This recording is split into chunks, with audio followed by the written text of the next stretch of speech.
Hey guys, I washed my faux locks for the very first time, and when I tell you it is a whole new skill that I'm having to develop to maintain and look after my faux locks well, I mean it. Like, there's so much that I'm learning and there's so much that I have to master in order to make these faux locks actually work in helping me maintain healthy natural hair underneath them. So let's go.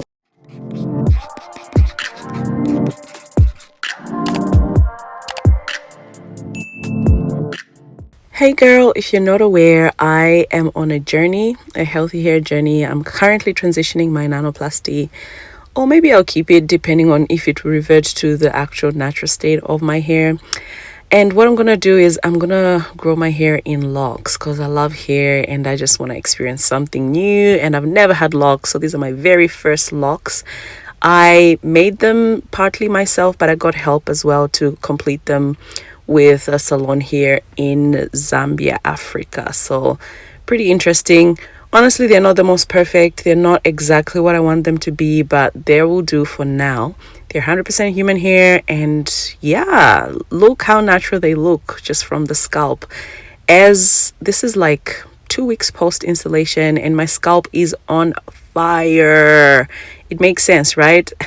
Curls are still popping, but I'm using this ketoconazole shampoo because the dermatologist told me I've got a fungal situation going. So I'm taking that super serious. You guys know this. It's probably redundant, but yeah.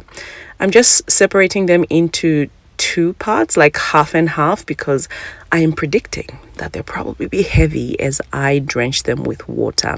And that's exactly what I went ahead to do, which is allow them to really soak up and drink up that water, because my intention is for that water to actually reach my hair.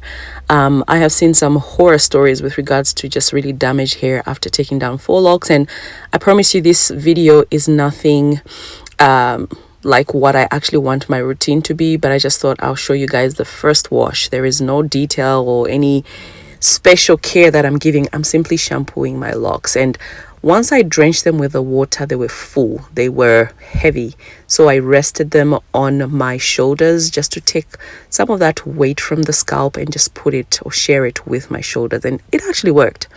What I'm going ahead to do is just use Head and Shoulders shampoo to wash my scalp and the whole length of the locks. I've seen people just wash the scalp and let the shampoo kind of run down their locks, and honestly, I've got a phobia. The worst thing I want is for my locks to stink. Okay, we're not gonna have that at all. The other reason why I'm using this shampoo to wash my scalp and my locks is because it's one of those cheap shampoos, and I'm just gonna use it to remove any dirt that has accumulated before I go in, particularly on the scalp, with a medicated ketoconazole shampoo.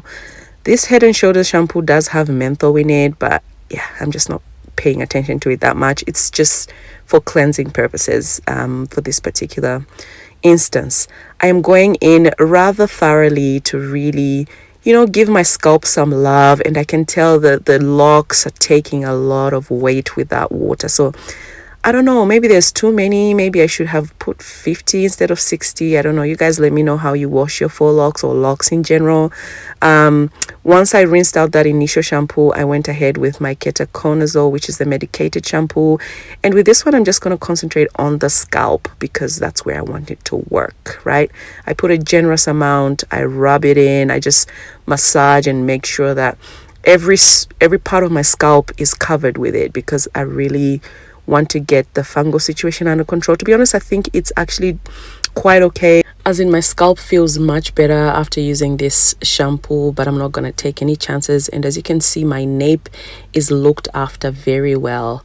My edges, like the crown of my hair, very well lathered through with that shampoo. The locks are already shampooed with the other cheap shampoo, and just look how much the water is already defining those curls. I've seen some people use gel at the end of washing the locks to define the curls even further, and also to have longevity with the curl. In my instance, I don't know if I will need to do that because I love these curls as they are. I'm waiting 5 minutes with the shampoo in my hair because that's the amount of time we need to allow that ketoconazole to really work on the scalp. And yeah, I'm just gonna sit around in the shower and allow the shampoo to do its thing. This is pretty much the end of my wash day, guys. I know it is not a great wash day because, I mean, we can't just shampoo the hair and let it go, but my scalp was on fire. It's 2 weeks post the installation, and I got so busy and I didn't prepare for the other things that I want to do with my locks. So this is what I had to do it. I just had to shampoo the locks, and I shampooed from the roots to the tips. What I am actually planning for these locks, or the maintenance of the locks, particularly around wash day, is to actually cleanse, condition, and somehow oil. However, I'm very finicky and nervous and unsure about how that'll go about. You know, I don't want conditioner stuck in the locks because I've heard that fungal stuff can develop, and that'll be really counteractive because I already have a fungal situation on my scalp, girl. So we're not doing that. And with regards to oils and my glycerin and all that would just add to moisture that could be trapped within the lock and cause a situation that I'm really not wanting, right? I wouldn't wish that on myself or anyone. So I'm still thinking about what I'll incorporate, how I'll do it, you know, how often I want to do it. Like, I've heard people saying don't allow locks to be very dirty, or for like your scalp to have really bad dandruff before you wash the locks, because unlike loose hair, like when you wash your locks, some of the dandruff and all that grime on the scalp sometimes will get stuck within the lock, and you won't be able to remove it until you remove the lock. So I kind of want to clean or shampoo my locks before they get dirty. So right now I'm thinking about weekly, maybe every 10 days.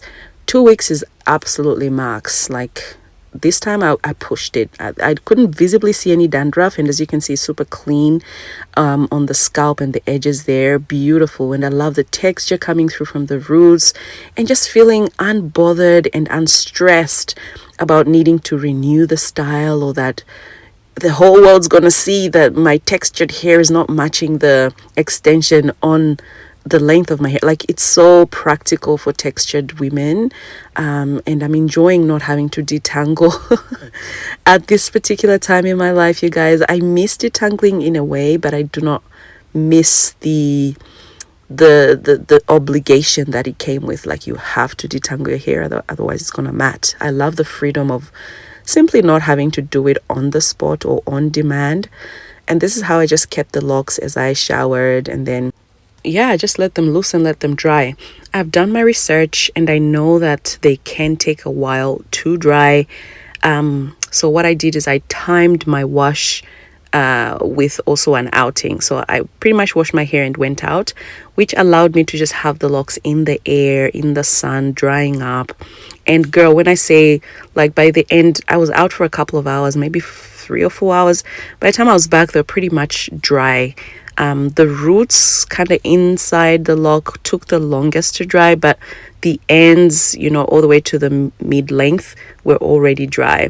In the future, I'll probably incorporate like blow drying and even using the reveil, because I've seen people use that, because we don't want to keep these locks damp or wet for long periods of time for obvious reasons, right? Fungus. So this is pretty much wash day, simple, but it's gonna improve from here. Comment below, let me know.